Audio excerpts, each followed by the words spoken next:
guys, welcome back to my YouTube channel. අද video එකෙන් මම ඔයාලට කියන්නේ 2027 A level කරන නංගිල මල්ලිලට මම කරන බයෝ essay program එක ගැන විස්තර. මුලින්ම කියන්න ඕනේ මම මේකෙදි ඔයාලට අපහු තියරි උගන්වනවා වගේ දෙයක් නෙවෙයි කරන්නේ. මොකද හැමෝම ක්ලාස් යන ළමයිනේ ඉන්නේ. ඒ නිසා ඔයාලට අපහු තියරි උගන්වන්නේ නැහැ. ඔයාලා මගේ කලින් වීඩියෝස් බලලා තියෙනවා නම් දන්නවා.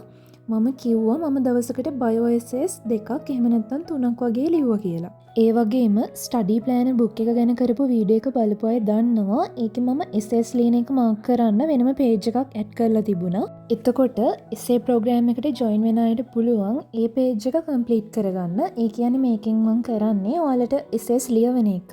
අපි කලින් නම් දවසකට එසේස් දෙක ගානේ ලිව්වේ. හැබැයි ගිය පාර ජොයින් වෙලා හිටපු නංගිලා මල්ලිලා හැමෝටම වගේ හැමදාම ක්ලාස් තිබුණා. එතකොට ඔයාලා ගොඩක් වෙලාවට එසෙස් ගොඩ ගහගන්නවා. ඒ නිසා මේ පාර දවසකට එක එසේ එකක් ගානේ තමයි ලියන්නේ. ඒ වගේම දවස් 5කට සැරයක් ඔයාලට රිවයිස් ඩේ එකක් තියෙනවා. ඒ දවසේදී ඔයාලට තියෙන්නේ ඔයාලා ඒ සතියේ කියන්නේ දවස් 5 ලියපු එසේස් ටික ආපහු බලන්න. එසේස් ලියන්න කලින් දවසේ මම ටොපික් එක මොකක්ද කියලා ගෲප් එකට දානවා. ඔයාලට තියෙන්නේ ඒ ටොපික් එක බලාගෙන පාඩම් කරලා ලැස්සෙලා ඉන්න. හැමදාම එසේස් ලියන්නේ රෑ 8 ඉඳලා 8:00 වෙනකම්. අපි එසේස් ලියන්නේ Zoom sessions දාලා රෑ 8 ඉඳලා 8:00 වෙනකම් වෙලාව බැරි අයට පුළුවන් වෙනම වෙලාවක් දාගන්න. හැමෝම එසේස් ලිව්වට පස්සේ මට අනිවාර්යයෙන්ම එවන්න ඕනේ. ඔයාලා එසේස් ලියන විදිහේ මොනවා හරි වැරද්දක් තියෙනවා නම් මම ඒව බලලා කියනවා. අනිවාර්යෙන් හැමෝගෙම එසේස් වෙන වෙනම බලනවා. ඒ වගේම ඔයාලා ලිව්වද කියලාත් හැමදාම බලනවා. තව ළමයි අහලා තිබ්බා එසේස් ඩිස්කස් කරනවද කියලා. එසේස් වෙනම ඩිස්කස් කරන්නේ නැහැ. මාකින් එකක් දෙනවා. ඒ වගේම අපිට එසේ එකක් ලියනකොට පුළුවන් ඒකට ෆ්ලෝ chart එකක් හදාගන්න. ඔයාලට ඒ විදිහට හැම එසේ එකකටම මාකින් එකයි ෆ්ලෝ chart එකයි ඒ වගේම මයින්ඩ් මැප් එකක් හම්බ වෙනවා. ගිය පාර නම් ඒ දවසට තමයි මම මාකින් එකයි මයින්ඩ් මැප් එකයි දැම්මේ. ඒත් වැඩත් එක්ක මට ඒවා සමහර වෙලාවට පරක්කු වුණ නිසා මම මේ පාර ටියුට් එකක් විදිහට හදලා තියෙන්නේ. මේ තියෙන්නේ ටියුට් එක. මට මේ මාසේ නම් දැනට ටියුට්ස් එවන්න විදිහක් නැහැ. ඔයාලා කැමති නම් ඊළඟ මාසේ ඉඳලා මට පුළුවන් ටියුට්ස් එවන්න. ටියුට් එකේ මුලින්ම තියෙන්නේ මේ විදිහට ඊළඟ මාසේ දින ටික දාලා ඔයාලට ඒ දවසේදී ඒ දවසේ එසේ එක ලියලා අදාළ දිනේ කපන්න තියෙන්නේ. මේ රිවයිස් ඩේස් කියලා දාලා තියෙන දවස්වලදී ඔයාලා කලින් දවස් ටිකේ ලියපු එසේස් බලන්න ඕනේ අපහු. ඒ දවස්වල එසේස් ලියන්නේ නැහැ. කලින් එසේස් බලන්න තියෙන්නේ. ඊළඟට තියෙන්නේ මේ මාසේ එසේස් ලියන ටොපික්ස් ටික. මේ ටොපික්ස් වලින් තමයි ඊළඟ මාසේ එසේස් ලියන්නේ.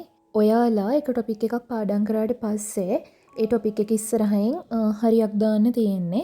ඊළඟට එක එක ටොපික් වලට අදාළව ඔයාලට පාඩම් කරන්න ලේසි වෙන්න මේ විදිහට නෝට් එක තමයි ඔයාලට මේ ප්‍රශ්න විදිහට දීලා තියෙන්නේ.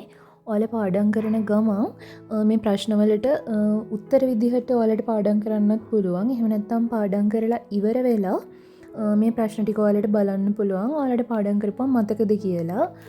සමහර ටොපික් වලදී මේ විදිහට MCQs ටිකක් ඒ වගේම ස්ට්‍රක්චර්ඩ් essay එකක් දාලා තියෙනවා. හැම එකේදීම මෙහෙම දාලා නැහැ. සමහර ඒ වගේදී විතරයි. හැම ටොපික් එකකම මේ විදිහට පොඩි පොඩි ප්‍රශ්න නම් දාලා තියෙනවා. ඒක ඔයාලට පාඩම් කරන්න ලේසි වෙයි කියලා හිතලා දැම්මේ. ඊළඟට දාලා තියෙන්නේ අපි ඒ දවසට ලියන essay එක සමහර වෙලාවට essays දෙකක් වෙන්නත් පුළුවන්. සමහර වෙලාවට එක essay එකයි. ඊට පස්සේ එසේ එකට අදාළව මාකින් එක දාලා තියෙනවා. ඒ වගේම මෙන්න මේ විදිහට ෆ්ලෝ chart එකක් දීලා තියෙනවා. ඒකෙන් ඔයාලා එසේ එකක් ලියනකොට ඔයාලට පොයින්ට්ස් මිස් වෙන එක අඩු කරගන්න පුළුවන්. ඊළඟට හැම එසේ එකකටම අදාළව ඔයාලට මේ වගේ මයින්ඩ් මැප් එකක් හම්බ වෙනවා. කලින් නම් මම මයින්ඩ් මැප් එක ලියලා තමයි දුන්නේ. හැබැයි මේ විදිහට මේ පාර දැම්මා ඔයාලට ඒක ලේසි වෙයි කියලා හිතනවා. කැමති අයට ටියුට් එක print කරගන්න පුළුවන්. එහෙම නැත්තම් PDF එක බලාගෙන වුණත් ඔයාලට එසේස් ලියන්න පුළුවන්. මං හිතනවා බයෝ එසේ ප්‍රෝග්‍රෑම් එකෙන් ඇත්තටම මොකක්ද කරන්න කියලා ඔයාලට පැහැදිලි වෙන්න ඇති කියලා. සැප්තැම්බර් 1 වෙනිදා ඉඳන් තමයි බයෝ එසේ ප්‍රෝග්‍රෑම් එක පටන් ගන්නෙ. ස්ටඩි ඩයරි මේන් ගෲප් එකේ link එක මං description එකේ දාලා තියන්නම්. කැමති අය join වෙලා මට inbox message එකක් දාන්න. අනිත් දේ තමයි මේක ෆ්‍රී කරන වැඩක් නම් නෙමෙයි. පොඩි ෆී එකක් ගන්නවා. මොකද මාත් ඇත්තරම මහන්සි වෙලා තමයි මේ ටියුට් එක හැදුවේ. අනික ෆ්‍රී කරොත් එහෙම ගොඩක් ළමයි උමනාවෙන් වැඩ කරන්නේ නැහැ. මේ විදිහට පොඩි ෆී එකක් ගෙවලා ආවම එයාලා ඇත්තටම උමනාවෙන් වැඩ කරනවා. කැමති අයට ජොයින් වෙලා මේ විදිහට දිගටම බයෝ වල SS ටික ලියාගෙන යන්න පුළුවන්. එහෙනම් තවත් අලුත් වීඩියෝ එකකින් හම්බ වෙමු. ගිහින් එන්නම්. හැමෝම හොඳට පාඩම් කරන්න. පරිස්සමින් ඉන්න. බයි.